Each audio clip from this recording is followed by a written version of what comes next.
Good morning, students. In today's class of Managing Change in Organization, we'll read two new topics.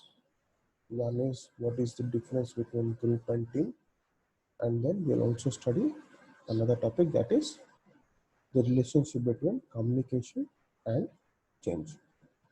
In the previous class, we have studied the various uh, factors that affect the group dynamics, all the points or subpoints that are included in the group dynamics that has been discussed in the previous class. In today's class, our focus will be uh, to understand the difference between group and team. Since what is group, characteristics of group, stages of group development, group dynamics, all these things have been discussed. Now we have to understand how groups are different from teams. And also we will understand another new concept, that is communication and change, and what is the relationship between communication and change. So let's start with the difference between group and teams. If you look what is a group and team, we see understand that, as if you recall, we have studied in the previous classes, a group consists of two or more individuals, those who are interacting and independent, and who have come together to achieve a particular objectives. So these are two or more people, aggregation of two or more people, and this aggregate of people must be interacting with one another, must be interdependent, and those who have come together in order to achieve certain particular objectives. So this aggregation of people is known as a group. Whereas when it comes to team, a team may be defined as a group whose members have complementary skills and are committed to a common purpose for which they hold themselves mutually accountable. So what is the difference between the group and team? While group is an aggregation of two or more individuals, those are interacting and interdependent and who have come together for a common or a particular objective.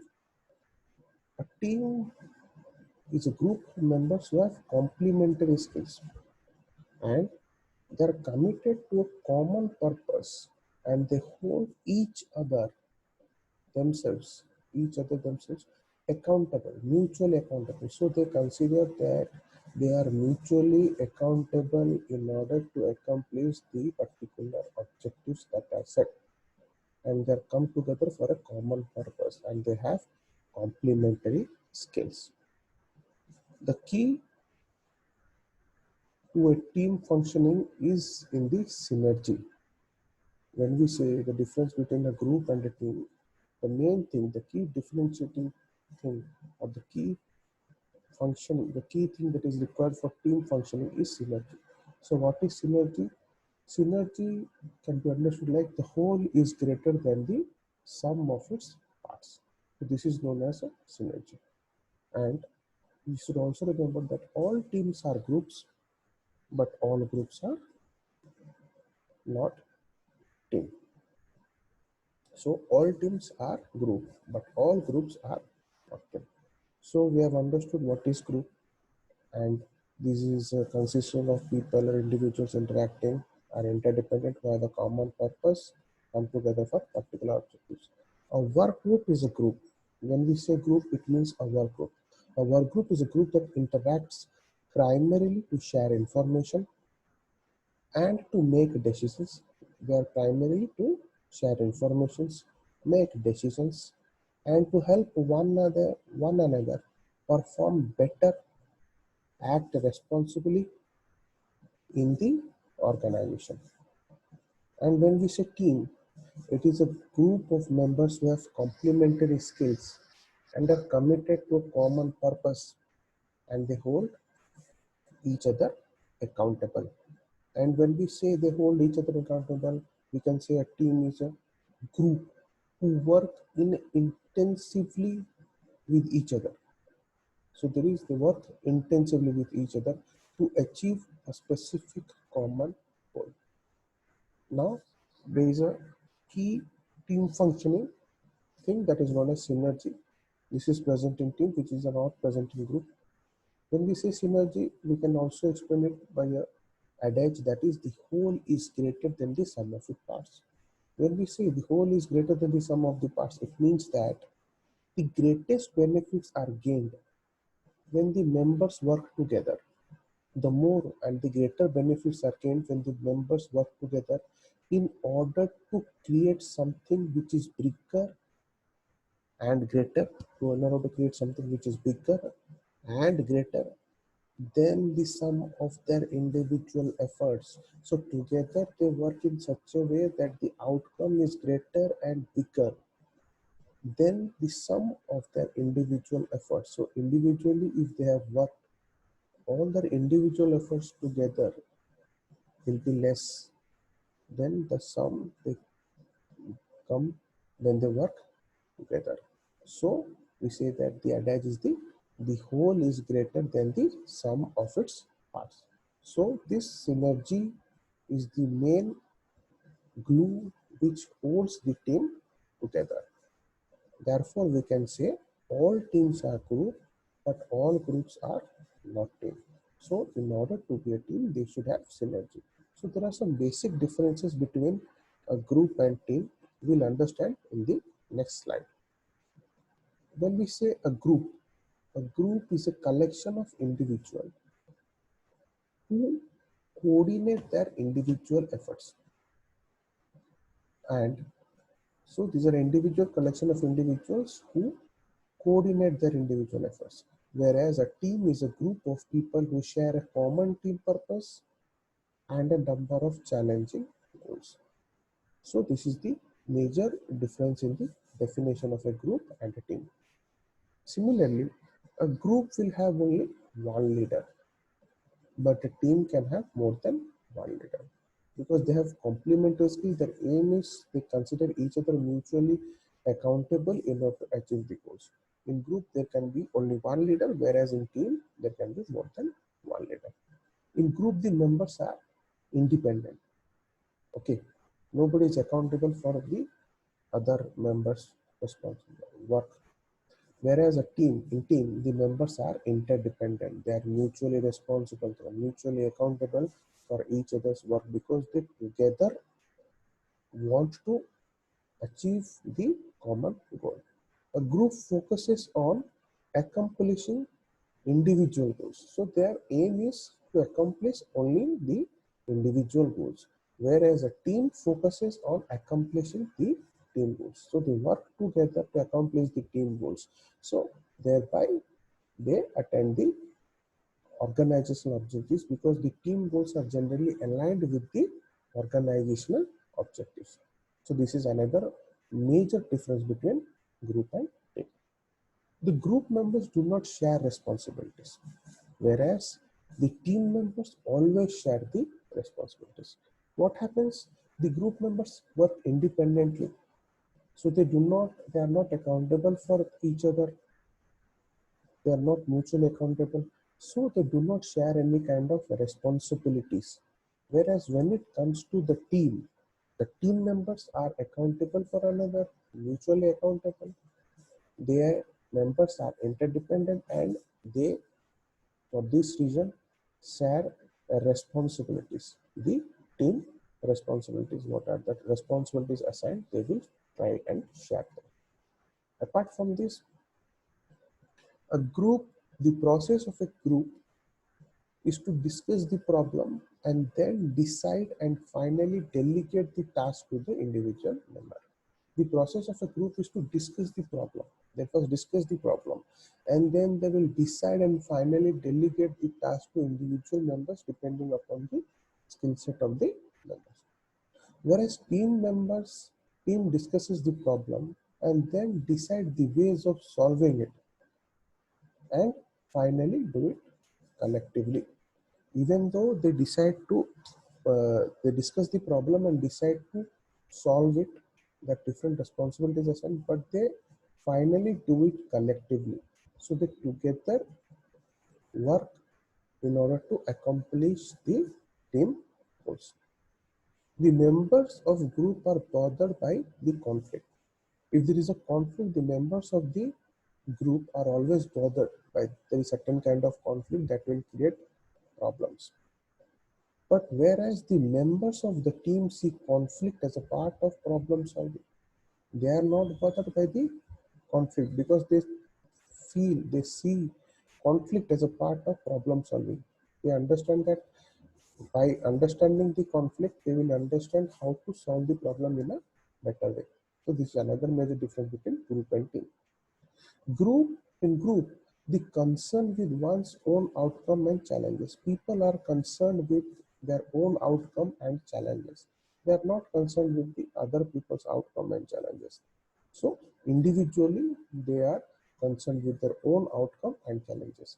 Whereas in team, concerned with outcomes of everyone and challenges that the team faces together.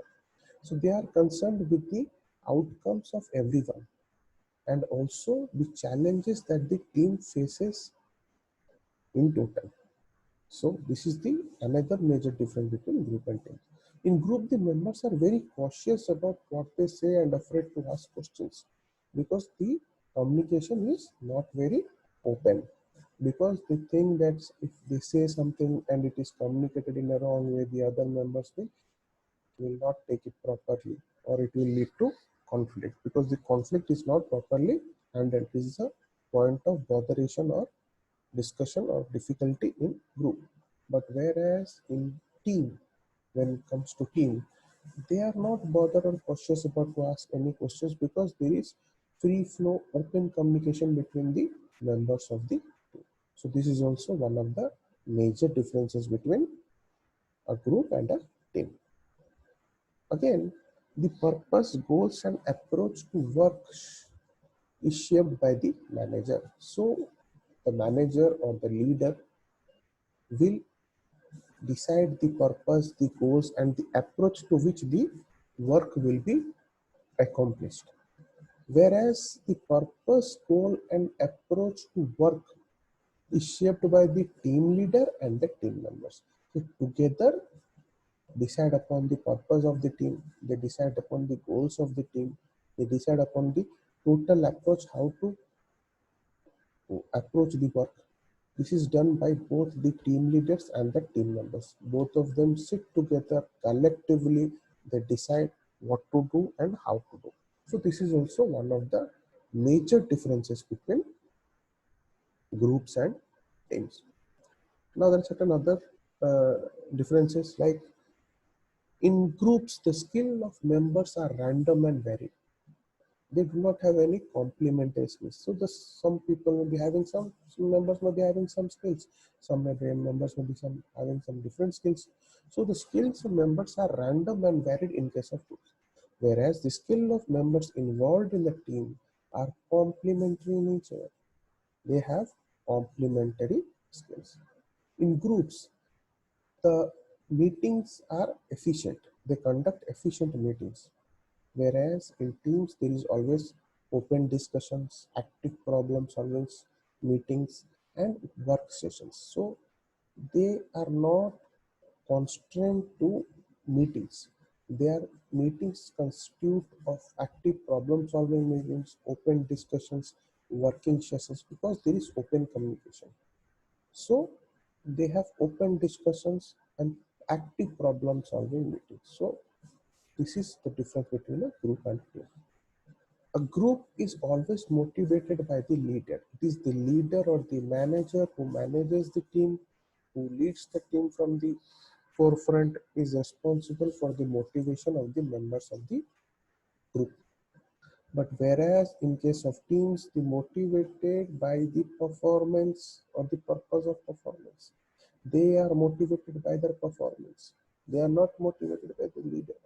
They are interested to perform, and it is the performance, the better or the good performance that motivates the members of the team. So in this way, the group and the team are also different. Finally, the performance of the group members is evaluated by the manager in case of groups.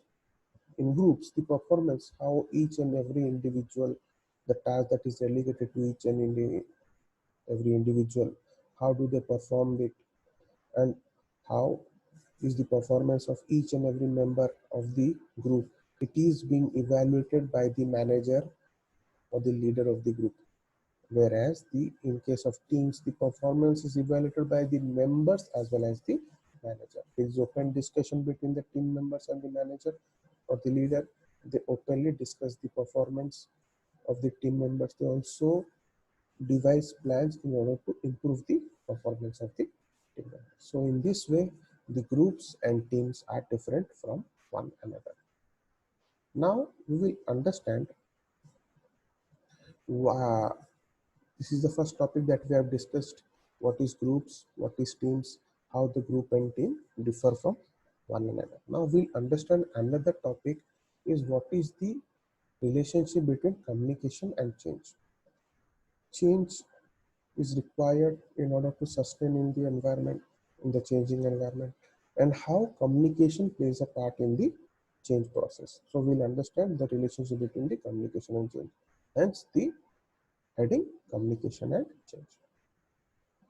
Employees view the change process differently than often view change as disruptive.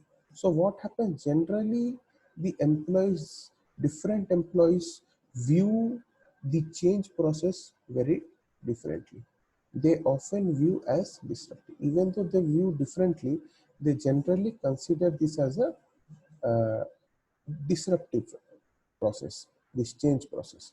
But this is not always true. Sometimes the change is also good for the organization. But the people of the employees of the organization generally believe that the change is always disruptive.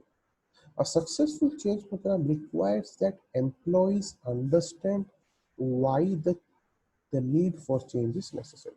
So a successful change program, when we say a change program has to be successful, it means that the employees must understand the need for change. Why the change is required in the organization, that is something they must appreciate. That is something they must understand. If they don't understand that, then it will be difficult. So it is very important. Employee must buy into the change program. The employees must accept the idea of the change programs. This is very important. Employees' commitments must be linked with the company's change outcomes. Employees' commitment or employees' goals must be linked with the company's change outcomes. Suppose the company wants to increase market share, become more competitive, and become a larger company.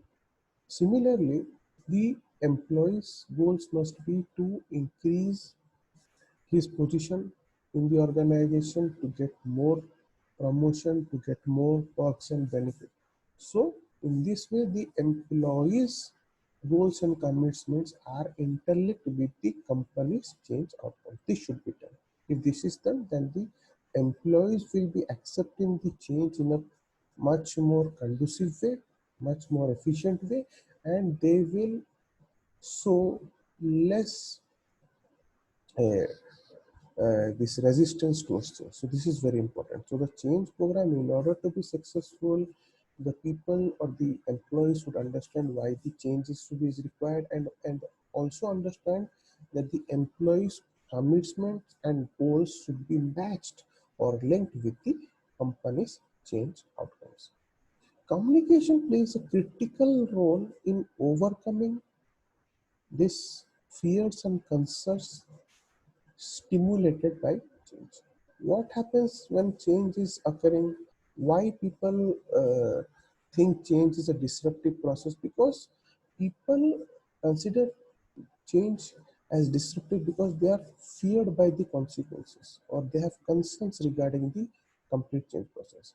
The communication here plays a very critical part in overcoming these fears and concerns stimulated by this. So that is the reason communication plays a very important role in the change process. So without an effective and efficient communication with the employees, the change process cannot take place. Now, another point is there are three key subjects of communication: present state, intermediate state, and the future state. So if you want to understand the communication and change, you have to understand the three states of communication. What happens in the present state? what happens in the intermediate stage of change process, and what happens in the final stage or the future state of change process. It is to be remembered, people are concerned about the change and how it will affect on them. There is uncertainty in the working environment which reduces the productivity. If they consider the change as disruptive, if there is uncertainty in the work environment, then the employee's productivity will be automatically decreased. Therefore, it's important to communicate what is changing and why. So that is the reason communication is required, because if they are not certain about the change, they do not understand why the change is occurring or why the change is required in the organization, they will show resistance, they will consider it as a disruptive force, and they will not cooperate. That is the reason this will reduce their productivity, their efficiency. So the organization has to see that the employees understand why the change is necessary, why the change is occurring, and what is the change. So this has to be communicated with the employees, and this can be understood by understanding the three states of communication: the present state, the intermediate state, and the future state. So we'll understand each of the state one by one. The first state is the present state. What happens in present state? Explain the why the organization has to move away from the current stage and the dangers of staying there. First, we have to make them explain that why the organization is interested and wants to change, and why the way the organization is performing at the current stage, why it is required to move from the current stage to the future desired state, and what is the danger of staying in that particular current state. Suppose if the company is following very old style of production, then we have to explain it to the employees that the current state is not conducive for the organization, and the organization will perish if it continues to follow that production style. So they need to make massive changes in the production way process. So this has to be understood. So this is the comes under present state. Then what? Understand the pressures that make it necessary to change. We have to understand what are the various pressures. It may be internal pressures, maybe external pressures. What are the various pressures or factors which put pressure upon the organization that makes the change as a necessary component in order to grow or sustain in the environment. We have to understand that, and we have to communicate that to the employees. Then describe why the current state used to make sense, but the organization needs to change with the changing environment. Any organization who does not change with the changing organization, with the changing environment, will perish in the long run. So the employees must be made understood or explained that why the current state used to make sense in the old environment, and why the present scenario, the present style of working will not operate in the new changing environment, and how in the new changing environment the organization also needs to adapt and change in order to be viable in the changing environment. Clarify what will happen if the organization does not change. This is very important.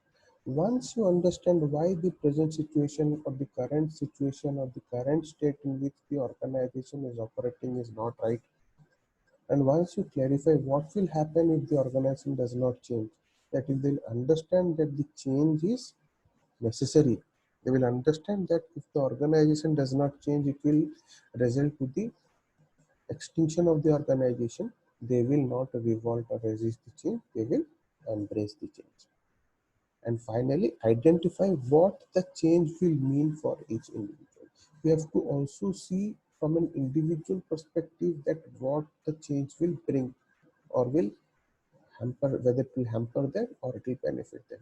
Once they understand that how the change will impact them individually, they will be in a better position to accept the change. So this is the present state. Then we come to the intermediate state of change process. What happens in the intermediate state? Communication to build confidence. We have to communicate with the employees. Once we communicate with the employees, the Communication will help the employees to build their confidence. They will have more confidence in the organization. They will have more confidence in the change process, and therefore they will embrace the change process. So that is required. So communicate to build confidence. Then what? Express confidence that although people may appear to be in a state that is completely out of control, this state has been accounted for in the planning process. So what happens in the initial stages of the change process? There is a lot of mess, a lot of chaos is there. Everything is out of control. Then we have to explain it to the employees that yes, we know that there is completely the situation is out of control, but this was already accounted for. This was already anticipated in the planning process. They knew that these things will occur when a change process or change initiative is started. So they should understand, because if they do not understand, then it will lead to fear and chaos in the organization. Explain why that it is necessary to step on the path of the future state, and the organization will soon move into the future state. We have to make it a point and make it understandable to the employees that we must tread onto the future state, and that the organization will soon move into the future state.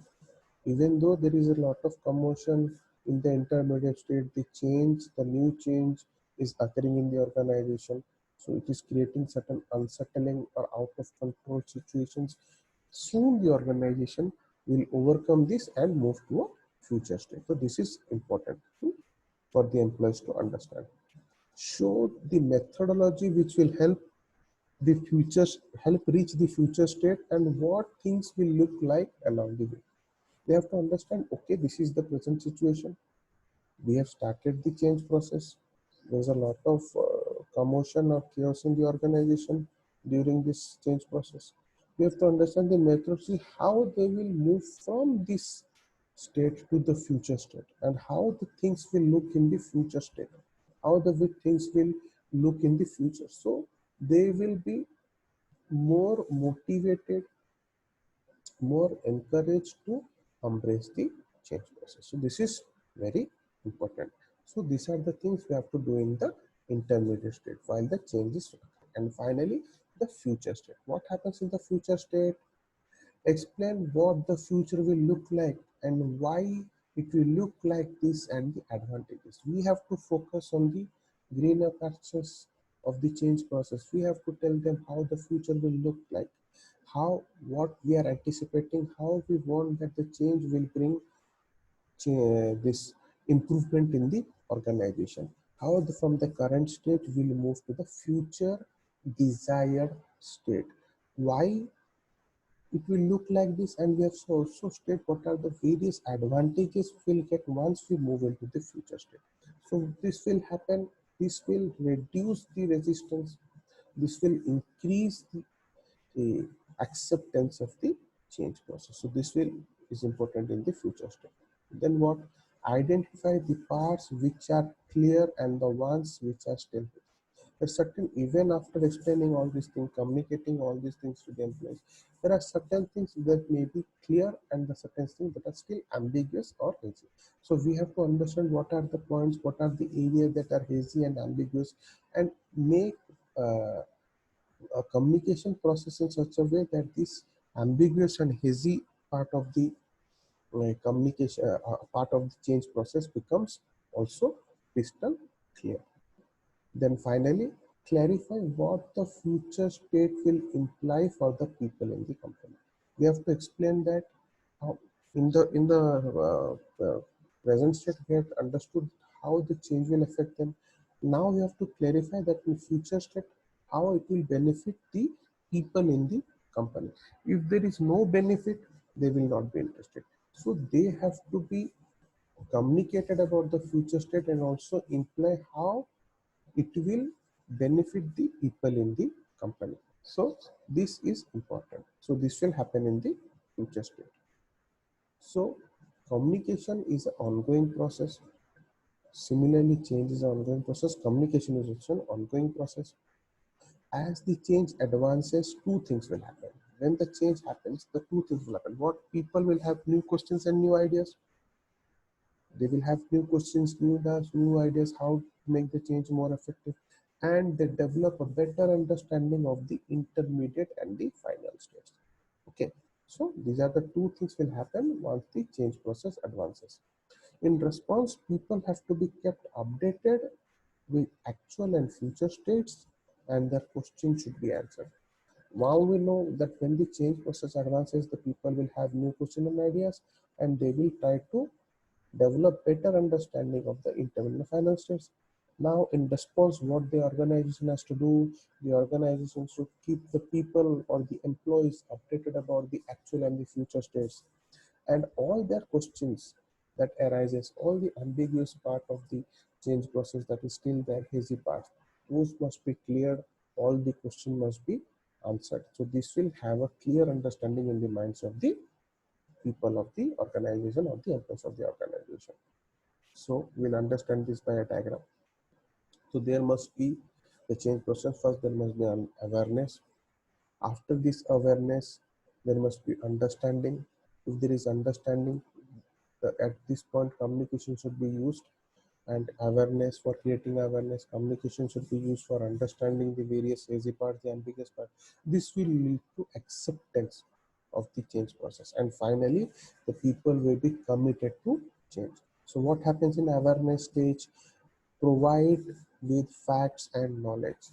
The change or communication process should be such that we should make the employees understand, provide them with facts, and make them knowledgeable or give them the idea what the change entails. Once this is done, they will be understanding the change process, they will grasp the concept. So the understanding part of the communication will be done, of the change process will be done. Then once they understand the change process, why the change is required, why the change is needed, why the organization needs to move from the current state to the future state, they will accept the change process. The change process will be internalized. The people of the organization, the employees will accept the change, will embrace the change. Once this is done, it will lead to commitment. What happens in commitment? Ownership of the change. People take change, ownership for the change.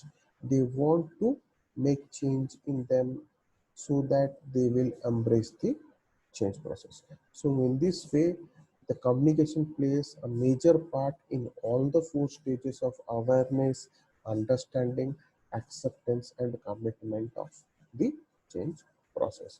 So this is the way communication and change is interlinked, and communication plays a major or a vital role in the ongoing change process. Now we'll understand what are the vehicles, what are the ways in which the communication should be made to the employees.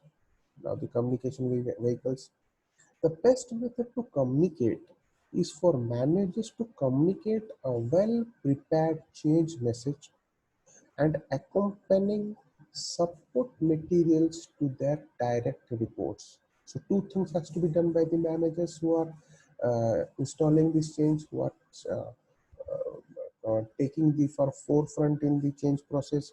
They have to communicate a well-prepared change message. A well-prepared change message has to be made such a way that it answers major questions of the employees. And there must be also supporting material to direct these reports. There must be certain supporting materials to support what we are saying, or making the change, why the change is important, why the organization moved from the current state to the future state. All supporting documents or supporting materials should be present so that the people will accept the change. This process should start at the top of the organization and followed at each level.